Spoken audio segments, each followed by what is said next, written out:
Hi everyone. In this episode, I'm going to talk to anyone with long COVID who's also experienced things like low blood pressure, itching, trouble breathing, and general inflammation. So in the beginning, along with the fatigue and pain and brain fog, my skin itched all over, particularly my back, my arms and my legs. And also I had terrible diarrhea and my blood pressure was really low. And all those things are indicative of MCAS.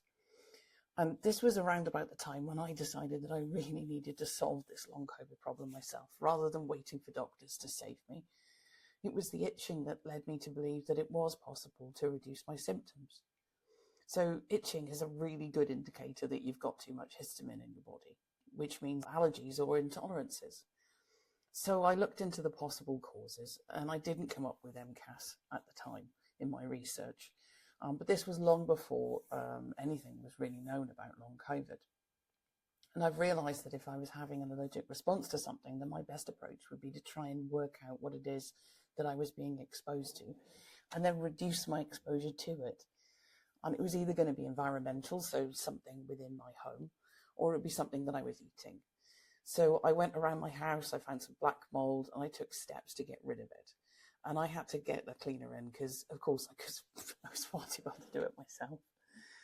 And the thing that made the most difference, though, was discovering what my food intolerances were. You can go down the road of testing if you want, but there's actually no guarantee that it'll pick up your intolerances properly.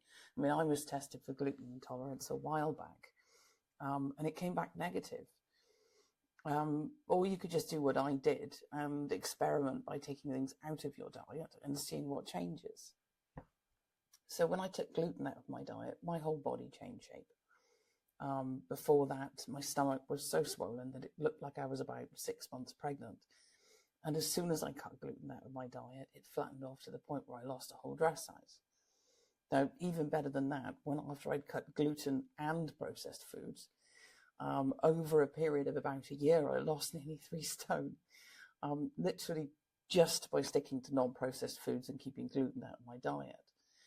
So what would dinner look like? It would be roast chicken with carrots and potatoes instead of chicken and mushroom pie and chips. And although I should say I do eat chips now, but I'm very careful with the ingredients. So if it only says potato and oil in the ingredients, then I'm fine to eat it. But if it's got all sorts of unpronounceables in it, then I just don't buy it. I'll do another video at some point about processed foods and how to look in the supermarket for what you can and can't eat, or should or shouldn't eat. I can't emphasize enough how important clean food was to my recovery and why it could be so amazing for you. I mean, I have aged backwards in the last few years just by eating clean food. Where was I? Oh yeah, gluten was not my friend. And it had a really interesting set of consequences for me.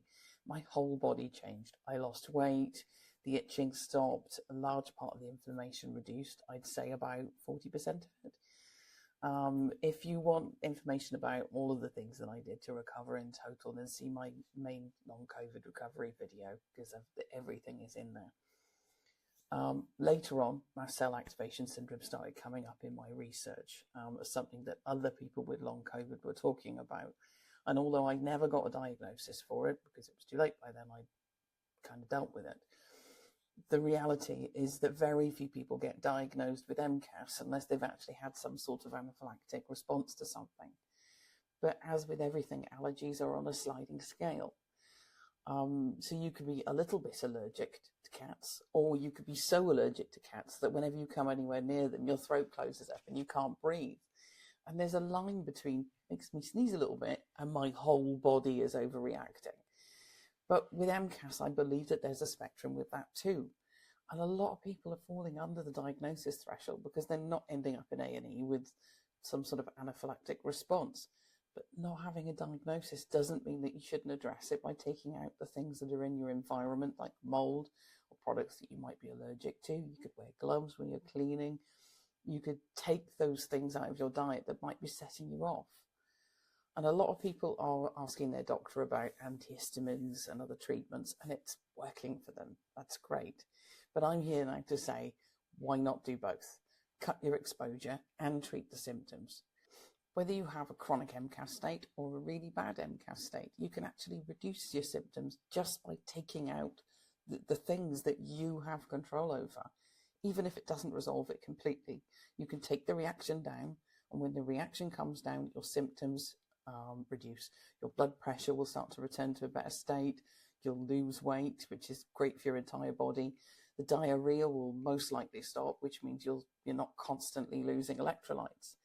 And there are massive benefits to treating yourself like you have MCAS, even if you don't have the diagnosis. I genuinely think that if I hadn't have taken that first step and identified gluten as a problem, I don't think I would have had the wherewithal to continue peeling back the layers of long COVID and identifying the different things I needed to sort out until I got to the point where I am today, where I'm 95% recovered.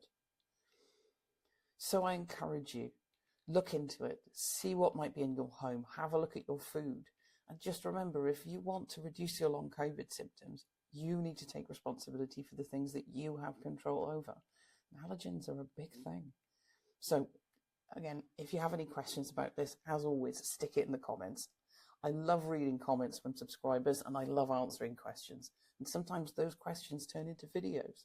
That's even better, because if you've got the question, then I guarantee loads of other people need to know the same thing. Have a great day, and just remember, the journey back from long COVID starts with you.